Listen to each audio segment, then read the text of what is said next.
Hello everybody, my name is Dee and welcome to Books and Quirks. Today I'm going to be giving you my top 5 books for a specific genre.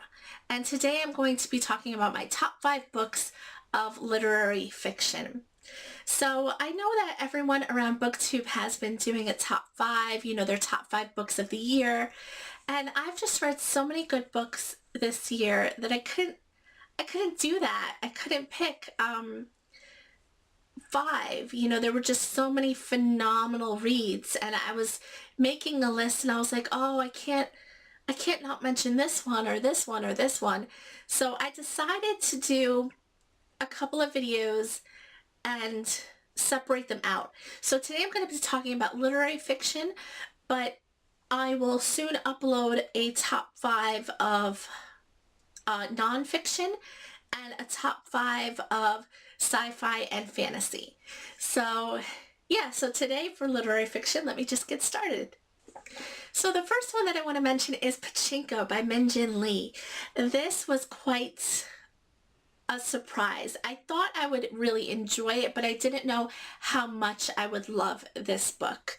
This book follows a Korean family living in Japan, and it spans several generations. So when the book starts, it is 1911, I want to say. It's the early 20th century, and it starts off in Korea, and a young girl named Sunja gets married, and her husband is stationed as a missionary to head a parish in Japan.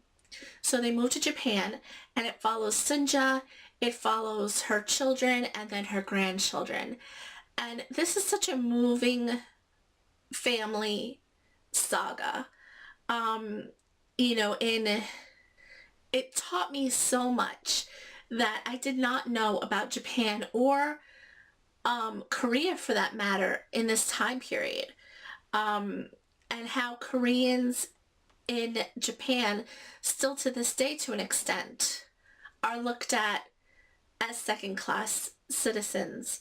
And there's a lot of heartache in this book, but there's also a lot of warmth. And I cannot speak highly enough of this book. It was one of my favorites of this genre, and I absolutely loved it. And what made it even more enjoyable is I did it as a buddy read with a couple of other booktubers. That just made it all the more special. So I definitely recommend this if you're interested in, the Asian culture, or just learning more about other countries and their history that you may not have known before, as was the case with me. The next book that is part of my top 5 is Purple Hibiscus by Chimamanda Ngozi Adichie. I've spoken about this author in this book before, so I won't really go into it. All I will say, I will actually put my review in the description below if you want to learn more about this book. So I won't go into too many details, except that this book, Chimamanda Ngozi Adichie, has a way of writing that is just so accessible and so seamless to me. And all her books take place in Nigeria. So this book follows a young girl named Kambili. Kambili grows up very fortunate, in a very wealthy house, but she also has her hardships. She grows up in a very strict Catholic family. But then there is a military coup going on in Nigeria at this time, and they are sent to live with her aunts and their family, and it kind of goes from there. So this book just, it teaches you a lot, but it's also just a moving, wonderful story in and of itself. Despite, just like Pachinko, there's a lot of heartache as well. But I cannot recommend this book enough, or any of her books actually. I read this in the beginning of 2017, and I just love this author so much, and I cannot get enough of her. I highly recommend this book. The next book that I want to talk about is The Underground Railroad. Um, by Colson. Whitehead, I think, is the author. I'll put a picture. That book was a library book, so I don't have a physical copy on me. But that book was amazing. It takes place during the time of slavery. I forget the years exactly. And as you can imagine by the title, it follows a character's journey escaping slavery through the Underground Railroad and the hardships that they face, and based on the choices that they make, and how horrible people of the African American race had it, not only in slavery but even the escape was treacherous.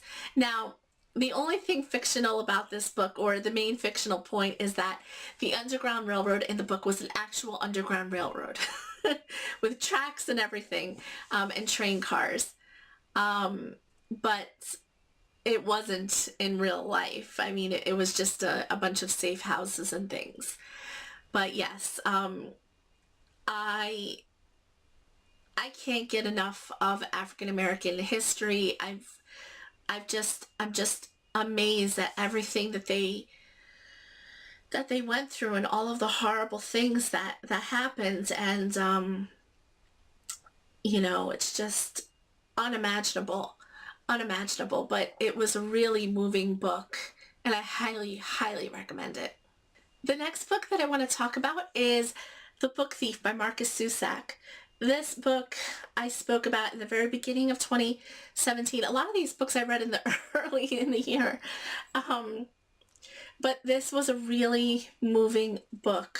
It follows a German family during the time of World War II, and it starts off a few years before, just when Hitler's regime is just starting to take power. And it follows a little girl named Liesel.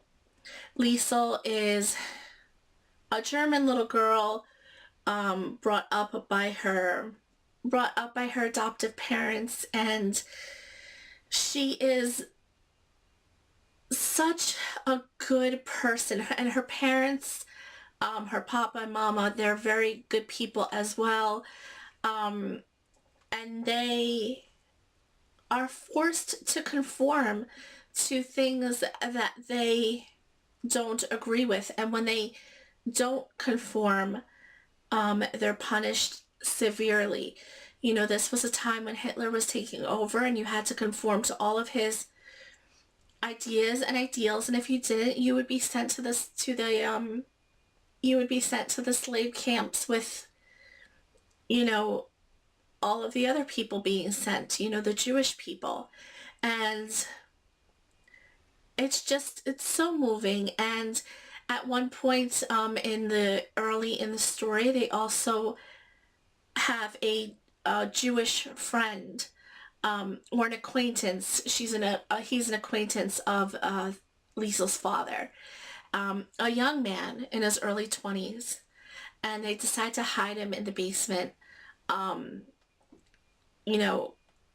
of like reminiscent of Anne Frank, except that this guy was in the basement, and the basement was like 6 by 8. It was very tiny, but he was grateful nonetheless. But he had to live down there basically 24/7 for a good deal of time. I don't want to really go too much into this, because I think it's better if you just go in and experience everything for yourself.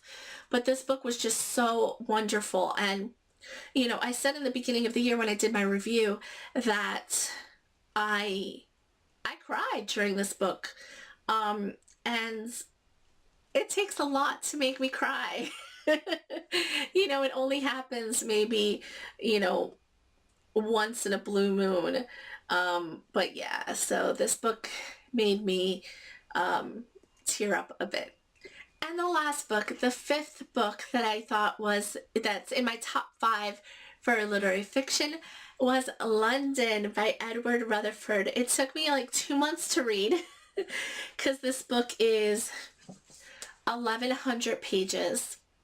But this is tells the entire history of London from the time of the Druids up till almost present day.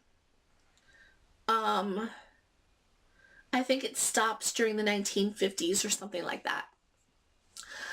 So up until almost the present day through fictional characters. So you get to see everything. You get to see a time when London was just, countryside. The building of St. Paul's Church, the building of the London Tower, all of the kings and queens and, everything happening. And it was just phenomenal. And this author is amazing to keep me gripped throughout the entirety of the reading. Now, I did say it took me 2 months because, this book, even though it's historical fiction, there's a whole lot of nonfiction in here. So just like any nonfiction book, there's a whole lot of information to take in, and you need to read it in like little bits here and there. But I absolutely highly recommend this. Edward Rutherfurd has done a similar book. He has a book on Paris, which tells the whole history of Paris from the beginning to the present. He has a book on New York City, from beginning to present. I know he has a couple of others as well. He just writes these epic stories, showing you the entirety of the history through these fictional characters, and the generations of these characters. So yes, I highly recommend this book, and I think that, even though it's huge, take your time, read it over the course of a couple months or more, or 3 or 4 months, and I think it will be very much worth it. So there you have it. Those are my top 5 literary fiction books that I read in 2017. I would love to know what yours are. I've been watching a few videos, and I've been seeing some general top 5 of the year. But I will be posting soon a couple more, and you will get to see my top 5 nonfiction and my top 5 sci-fi fantasy. So I will see you all next time. Bye.